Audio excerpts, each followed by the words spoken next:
Eu sou o pastor Biratã de Souza, o homem que muito andou de bicicleta fazendo a obra de Deus no Nordeste do meu país.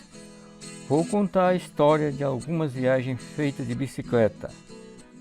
O galo canta na cumieira do paiol, anunciando ao sertão o nascer do sol. A natureza explode viva em alegria. Aceitei a Jesus, eu era bem jovem. Eu gostava de futebol. Deixei o jogo e ofereci a minha força para Deus.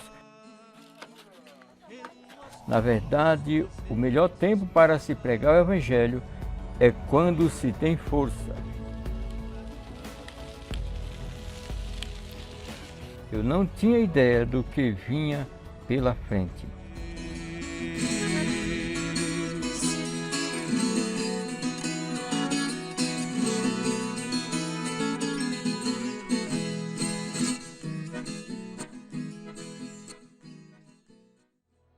Esse cara revolucionou o sertão pedalando na bike dele, nessa bicicleta. Foi um verdadeiro, né? Esse cara fez uma revolução aqui. E se você quer conhecer melhor o histórico dele, você anda por onde ele passou. E pergunta, alguém conhece o pastor Biratã? Até onde? Ah, não, ele passou pregando aqui há muito tempo. Ah, não, ele dormiu aqui na minha casa. Ah, eu lembro que ele esteve aqui. E cada um conta uma situação dele. Todos contam uma situação. O pastor aí foi um herói aqui no Desejado. Ele praticamente o primeiro pregador aqui da época. E eu agradeço muito a Deus porque ele disseminou a semente do Evangelho aqui e essa semente passou até nós. Ele era um cara que onde ele chegava ele construía. Ele é pedreiro, é carpinteiro, é marceneiro, ele fazia de tudo, era lavrador e depois pastor. Então todo o tempo ele gostou de construir, foi aquela pessoa que sempre gostou de lutar, de construir, inclusive aqui ele fez muitas casas aqui. Ele sempre foi sisudo, assim, calado na dele, mas um homem muito sábio, muito inteligente, assim, que Deus levantou para fazer esse trabalho. Então assim, não dá para calcular a quantidade de quilômetros que esse homem andou de bicicleta, o que ele fez e quantas bicicletas ele consumiu na estrada.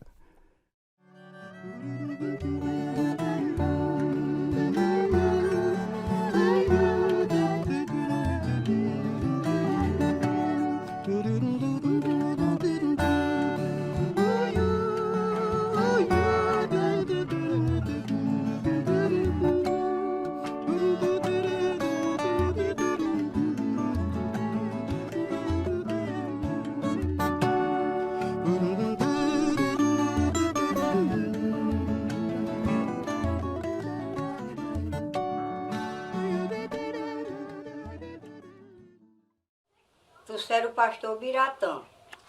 E nós se demos muito bem com ele, a família dele, a irmã Clarice, os filhos dele, tudo nossos amigos, faziam de conta que era irmão de meus filhos. Lembro? Como que era? A primeira vez que ele veio foi de bicicleta. Ele chegou na casa de um primo dele ali, do Onildo. Aí eu estava com a roça longe. Eu caminhava muito para a roça, mas meu marido, mas meus meninos. Aí quando eu cheguei, minha filha mais velha disse, mãe, o pastor já está aí, mãe, o pastor já veio. Alguma vez, vou lhe contar, antes eu estava contando esse caso, uma criancinha que eu criei deste tamaninho, que o pastor Biratã lembra dele, chama Maiara. E a menininha chorou, a menininha deu um choro, e nós calentava no braço, uma tomava, outra tomava. Era eu que criava, uma netinha. Cada quem queria cuidar da menininha. O pastor Biratã chegou aqui em casa e disse, o que é que esta criança tem? Sei não, pastor. Ela começou um choro e nós já vi que temos e a menina não cala. E aí o pastor Biratã orou. Quando o pastor Biratã orou, a menina soltou tanta urina. Foi bem aqui, ó. Saí daqui para aqui. Chega, correu o riacho. Que quando a menina urinou, calou. Estava doendo da urina e o pastor orou e Deus sarou. Os dias que ele viveu aqui, conviveu aqui com nós, A palavra de Deus que deixou. ele deixou a palavra de Deus, ele não deixou queixa, ele só deixou saudade. Quando saí, fiquei chorando. O pastor Biratã não deixou coisa ruim aqui, não. Ele só deixou só dado e a palavra de Deus.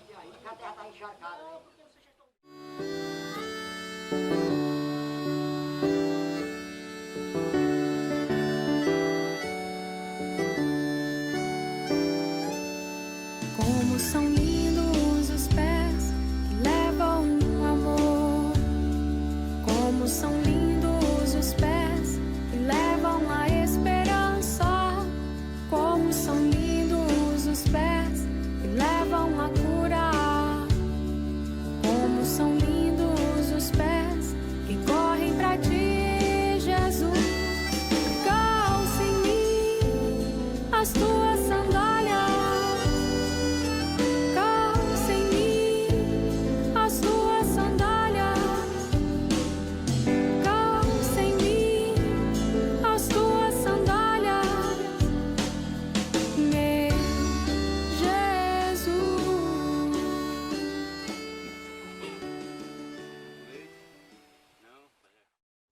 Foi nesse lugar que Jesus me apareceu. E aí eu não parei mais de pregar o Evangelho, dizer que Jesus é o Salvador das nossas vidas. E grandes coisas o Senhor tem feito por nós. Eu saí anunciando a palavra de Deus, estando de pé, e eu nem pensava que algum dia eu pudesse ser pastor. Não lembrava que eu podia ter a honra de ser um pastor.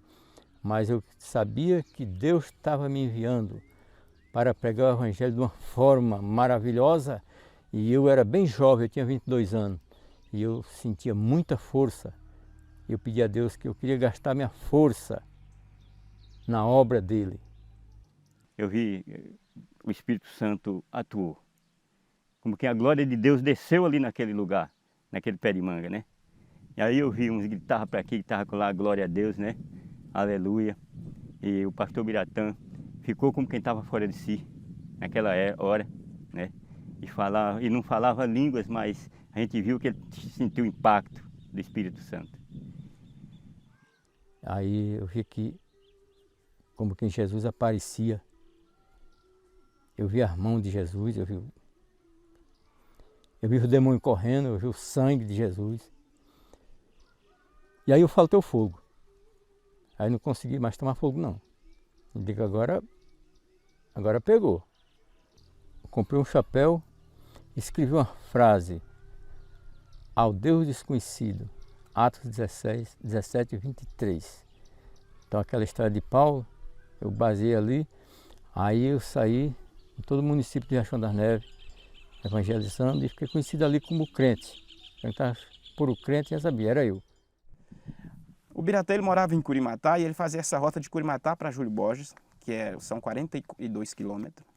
De Júlio Borges ao Bom Sossego, né, que é uma cidade, é um povoado da Bahia, que são 54 quilômetros, mais 54 quilômetros. Do Bom Sossego até Campina Dourada, que também é na Bahia, são mais 15 quilômetros. E de Campina Dourada até Avelino Lopes são 72 quilômetros. De Avelino Lopes a Curimatá são 46 quilômetros. Então esse percurso ele fazia, e tinha vezes que todo final de mês, né? Uma vez ao mês, às vezes de 2 em 2 meses, mas esse era o percurso. Então o Biratã ele rodou esse Nordeste aqui, essa região sul do estado e o oeste da Bahia, ele conhece como ninguém. A viagem é muito longa e era difícil de se fazer porque era pedalando mesmo, né? Bicicleta. Eu fui só, e a bicicleta estourou o pneu, porque quando fura fica fácil, mas quando estoura o pneu, aí fica difícil. Aí o que acontecia? A gente dava umas amarradinhas ali, fazia aquela oração, seguia a viagem. Então eu lembro que de uma vez nós trouxemos 12 pessoas para batizar, né? E muitas outras ficaram lá para batizar. E quantos batismos não ajudei o Biratã a fazer por aqui, né? Pessoas que se convertiam, pessoas que, através da vida dele, conheceram a Jesus. Aqui no Desejado também teve um milagre instantâneo. O pastor Salvador é testemunha que ele estava ministrando louvor ao pai dele, que eles são bom para cantar as músicas sertanejas. Mas tinha uma criança que começou, mandou lá, que eu não sei o que foi, e não parava mais.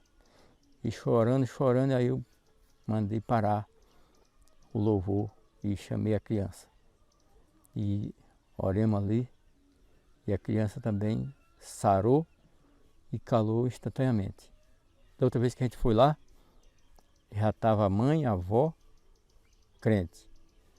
O pai se converteu, os pequenos milagres, mas demonstrava o poder de Deus.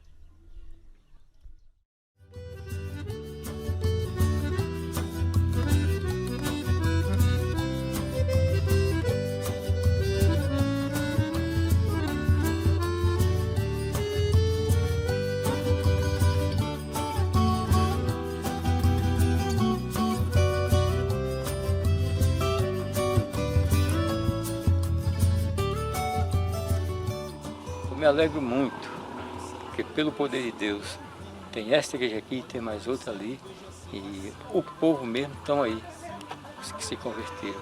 E aqui está a igreja cristã da família, e eu me alegro porque está permanecendo, e a gente vê o entusiasmo dos irmãos, louvando ao Senhor e continuando. Quando no sertão eu ouço um trovão e olho para o céu e vejo a cerração, sinto que o meu Deus está aqui. Quando olho para o povo cheio de aflição, pensando que não tem mais solução, é aí que eu vejo a mão de Deus agir. Vai chover no solo do meu sertão e veja quanta terra rachada precisando. Além do trabalho de Deus, ele tinha responsabilidade com o trabalho de Deus e também com a família. A gente não passava difícil porque a gente não tinha nada mesmo não, só tinha Jesus. E ele trabalhando na obra, mas o que ele podia fazer para deixar para a gente, não tinha salário também. Aí ele lutava muito. Trabalhava na roça, no trabalho de Deus, mas ele trabalhava na roça. Ele buscava leite para ganhar leite para as crianças. E assim nós vencemos. Não foi fácil não, porque a gente também não tinha o salário suficiente, suplemento de um salário mínimo, com 9 filhos. Então eu tinha que trabalhar na obra, trabalhava na carroça, trabalhava de pedreiro, de carpinteiro, era do que desse certo. E tinha que fazer a obra. E trabalhava na roça para completar o sustento da família. Então, assim, era um tempo que eles dependiam da força do seu braço. Se, né, como eu disse antes, se chovesse, eles plantavam e ganhavam. Se não, ia ter que sobreviver da caça, do mel silvestre, do leite, da vaca. Então, assim, era um tempo muito difícil. Como naquela época não tinha esse negócio de Bolsa Família, salário maternidade, porque se tivesse salário maternidade naquela época, o Biroso tinha se dado muito bem na vida, né? Pela quantidade de filhos e um perto do outro. Mas como não tinha, ele tinha que apelar para aquilo que estava ao seu alcance. Aqui era um buraco d'água, eu coloquei a lona e a água vinha na enxurrada e enchia. E ali é a casa que eu morei. Aqui eram as roças, onde eu trabalhava.